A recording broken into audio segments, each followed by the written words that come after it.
नमस्कार। आकाशवाणी से प्रस्तुत है समाचार संध्या।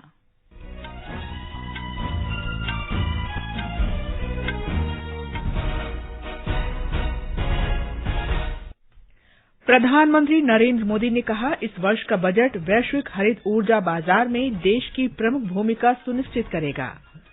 विदेश मंत्री डॉक्टर एस जयशंकर ने कहा, G20 सम्मेलन डिजिटल दुनिया में डेटा सुरक्षा और डेटा गोपनीयता की चुनौतियों पर विचार करेगा। नागालैंड और मेघालय में विधानसभा चुनाव प्रचार जोरों पर। राष्ट्रपति द्रौपदी मुर्मू ने नई दिल्ली में संगीत नाटक अकादमी फेलोशिप और अकादमी पुरस्कार प्रदान किए। और दक्षिण अफ्रीका के केप टाउन में महिला T20 क्रिकेट विश्व कप के सेमीफाइनल में ऑस्ट्रेलिया ने भारत के सामने जीत के लिए 173 रन का लक्ष्य रखा।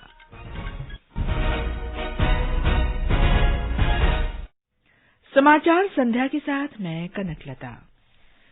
प्रधानमंत्री नरेंद्र मोदी ने कहा है कि इस वर्ष का बजट निवेशकों और देश की जनता को हरित विकास की ओर बढ़ते हुए अपना भविष्य सुरक्षित करने के अनेक अवसर प्रदान करता है।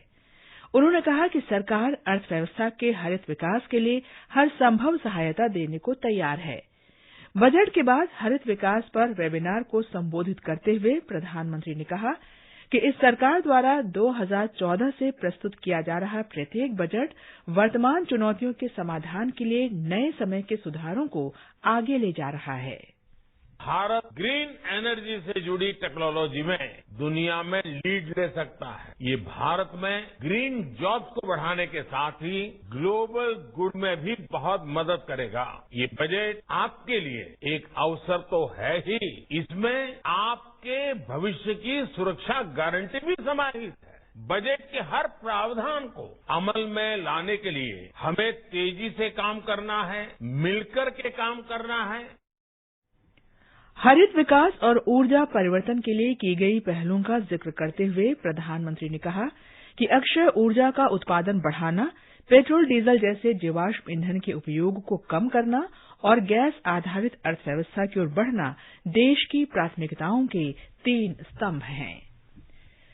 विदेश मंत्री डॉक्टर एस जयशंकर ने कहा है कि भारत की G20 की अध्यक्षता मात्र एक आयोजन नहीं है, बल्कि भारत को विश्व से परिचित कराने का अवसर है। वे आज पुणे में सिम्बायोसिस इंटरनेशनल डीम्ड विश्वविद्यालय में G20 festival of thinkers summit को संबोधित कर रहे थे। श्री जयशंकर ने कहा कि पिछले कुछ वर्षों में महामारी प्रबंधन, सुशासन, नवाचार को बढ़ावा, मोटा अनाज वर्ष को समर्थन, अन्य देशों में प्राकृतिक आपदाओं के समय मदद पहुंचाने और विश्व कल्याण के लिए समग्र प्रतिबद्धता के संदर्भ में राष्ट्रीय और अंतर्राष्ट्रीय स्तर पर भारत की कई उपलब्धियां रही हैं। इन विशेषताओं के कारण G20 में भाग लेने वाले देशों के साथ-साथ अन्य देशों को भारत से बहुत उम्मीदें हैं। उन्होंने कहा कि आज के डिजिटल युग में डेटा की महत्वपूर्ण भूमिका होगी। डेटा नए युग का ईंधन है, इसलिए भविष्य में डेटा सुरक्षा एक महत्वपूर्ण चुनौती होगी। डॉक्टर जयशंकर ने छात्रों के सवालों के जवाब भी दिए। नियंत्रक और महालेखा परीक्षक CAG गिरीश चंद्र मुर्मू को 2024 से 2027 तक 4 साल की अवधि के लिए जेनेवा स्थित अंतर्राष्ट्रीय श्रम संगठन का वैदेशिक लेखा परीक्षक चुना गया है।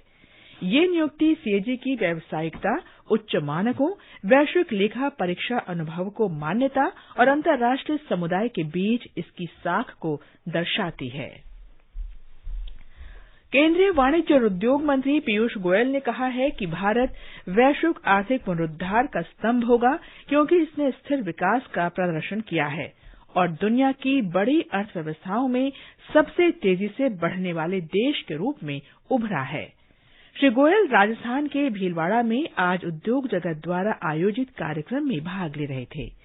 उन्होंने कहा कि भारत पहले से ही दुनिया की 5वीं सबसे बड़ी अर्थव्यवस्था है और आने वाले वर्षों में तीसरी सबसे बड़ी अर्थव्यवस्था बनने के लिए तेजी से आगे बढ़ रहा है। आज जब भारत का पासपोर्ट लेकर हम किधर जाते हैं तो जिस तरीके से, जिस नजरिए से हमारा स्वागत होता है, यहाँ तक कि G20 की अध्यक्षता जो भारत को इस वर्ष मिली है और जिस प्रकार से अभी तक के कार्यक्रम हुए हैं, और पहला कार्यक्रम तो उदयपुर में ही हुआ और पूरे विश्व ने आज पहचाना है कि अगर कोई अर्थव्यवस्था विश्व की अर्थव्यवस्था को गति दे सकती है तो वो भारत की अर्थव्यवस्था। श्री गोयल ने कहा कि प्रधानमंत्री का विजन 2047 तक भारत को विकसित राष्ट्र बनाना है।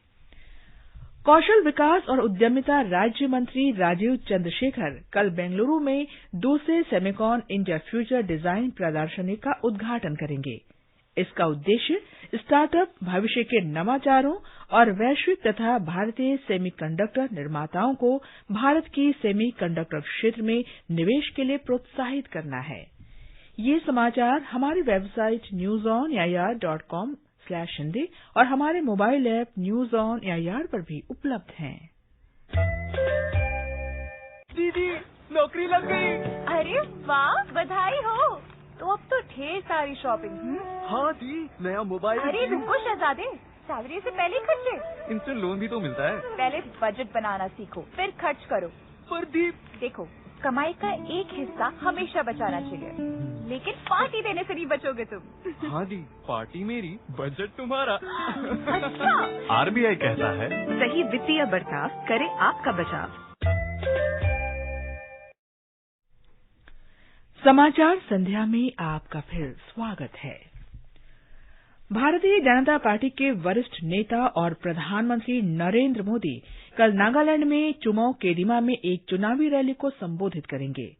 National democratic progressive party NDPP नेता और मुख्यमंत्री नेफ्यू रियो ने आज असम के मुख्यमंत्री हिमंता बिस्वा शर्मा के साथ एनडीपीपी बीजेपी उम्मीदवारों के लिए प्रचार किया।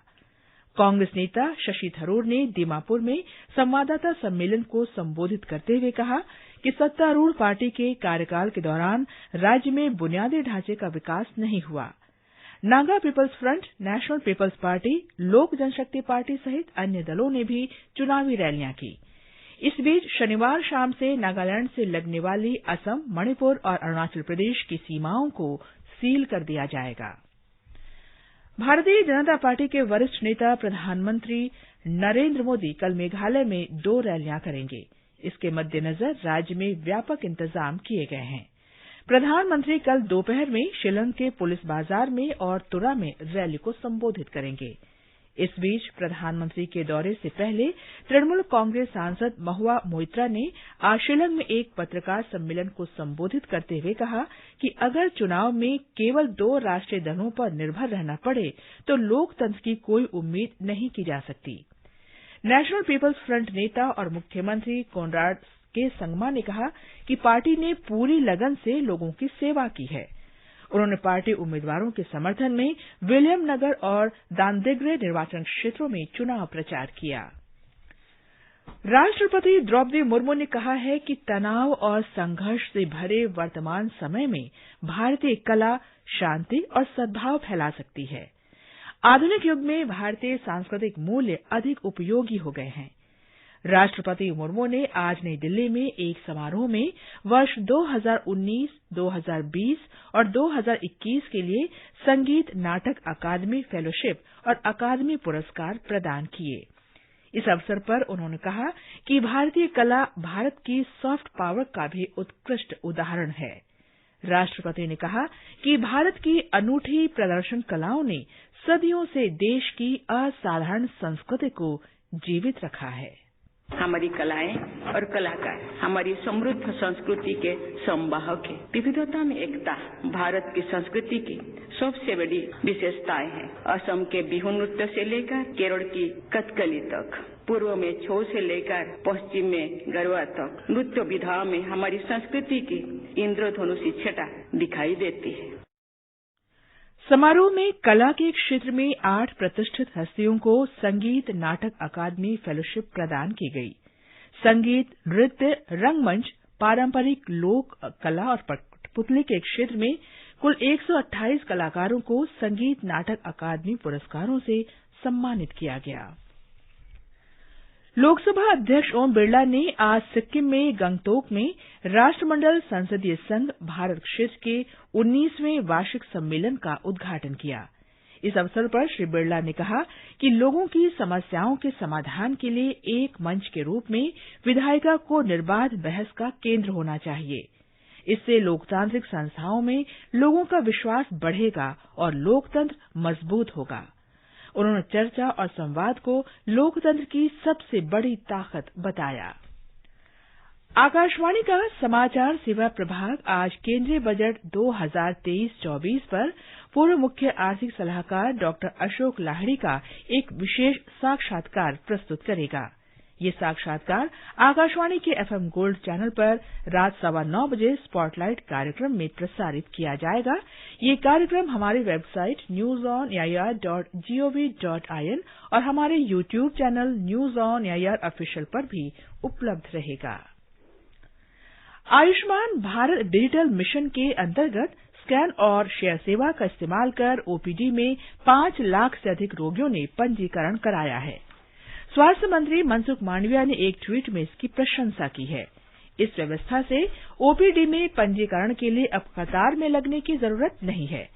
उन्होंने कहा कि इसके शुरू होने के 5 महीने के भीतर देश के 365 अस्पतालों ने यह व्यवस्था लागू कर दी है। ये समाचार आकाशवाणी से प्रसारित किए जा रहे हैं। ताजा समाचार जानने के लिए आप हमारे Twitter handle @AIR News Hindi को फॉलो कर सकते हैं। ये आकाशवाणी है।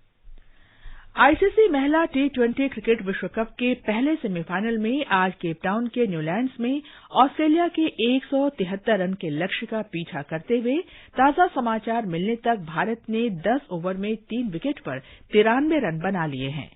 इससे पहले ऑस्ट्रेलिया ने टॉस जीतकर पहले बल्लेबाजी करने का निर्णय लिया। भारत ने सोमवार को गेकेब्रा के सेंट जॉर्ज पार्क में वर्षा बाधित अंतिम ग्रुप मैच में आयरलैंड को डकवर्थ लुईस पद्धति से 5 रन से हराकर सेमीफाइनल में प्रवेश किया। अपने पहले 4 मैचों में 4 जीत के साथ ऑस्ट्रेलिया ग्रुप ए में शीर्ष पर है। भारत ग्रुप बी में 4 मैचों में 6 अंकों के साथ दूसरे स्थान पर रहा। कल दूसरे सेमीफाइनल में इंग्लैंड का सामना दक्षिण अफ्रीका से होगा। सेमीफाइनल के विजेता रविवार को फाइनल में भिड़ेंगे। उच्चतम न्यायालय ने दिल्ली की एक अदालत को कांग्रेस के वरिष्ठ नेता पवन खेड़ा को अंतरिम जमानत देने का निर्देश दिया है।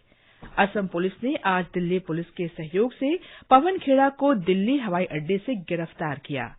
वे पार्टी अधिवेशन में भाग लेने रायपुर जा रहे थे। प्रधानमंत्री नरेंद्र मोदी पर टिप्पणी करने के लिए पवन खेड़ा के खिलाफ असम के हाफलॉन्ग में मामला दर्ज किया गया था। शीर्ष न्यायालय ने पवन खेड़ा के खिलाफ दर्ज सभी एफआईआर को एक साथ मिलाने के लिए असम और उत्तर प्रदेश पुलिस को नोटिस भी जारी किए। और अब आर्थिक जगत की खबरों के साथ हैं मनोज पाठक।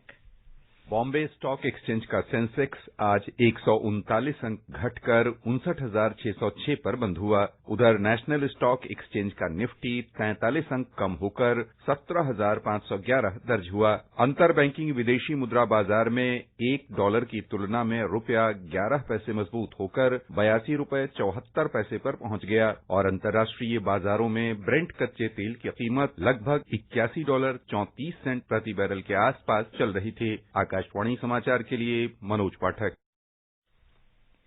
युवा कार्यक्रम और खेल मंत्री अनुराग सिंह ठाकुर ने ऐश्वर्य प्रताप सिंह तोमर को मिस्र के काहिरा में आईएसएसएफ विश्व कप निशानेबाजी प्रतियोगिता की राइफल 3 पोजीशन स्पर्धा में स्वर्ण पदक जीतने पर बधाई दी है।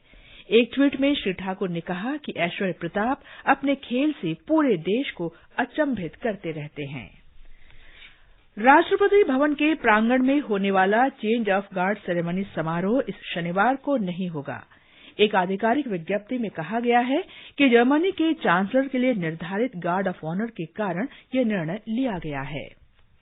अंत में मुख्य समाचार एक बार फिर। प्रधानमंत्री नरेंद्र मोदी ने कहा, इस वर्ष का बजट वैश्विक हरित ऊर्जा बाजार में देश की प्रमुख भूमिका सुनिश्चित करेगा। विदेश मंत्री डॉक्टर एस जयशंकर ने कहा, G20 सम्मेलन डिजिटल दुनिया में डेटा सुरक्षा और डेटा गोपनीयता की चुनौतियों पर विचार करेगा। नागालैंड और मेघालय में विधानसभा चुनाव प्रचार जोनों पर राष्ट्रपति द्रौपदी मुर्मू ने नई दिल्ली में संगीत नाटक अकादमी फेलोशिप और अकादमी पुरस्कार प्रदान किए। इसके साथ ही समाचार संध्या का ये अंक समाप्त हुआ। नमस्कार।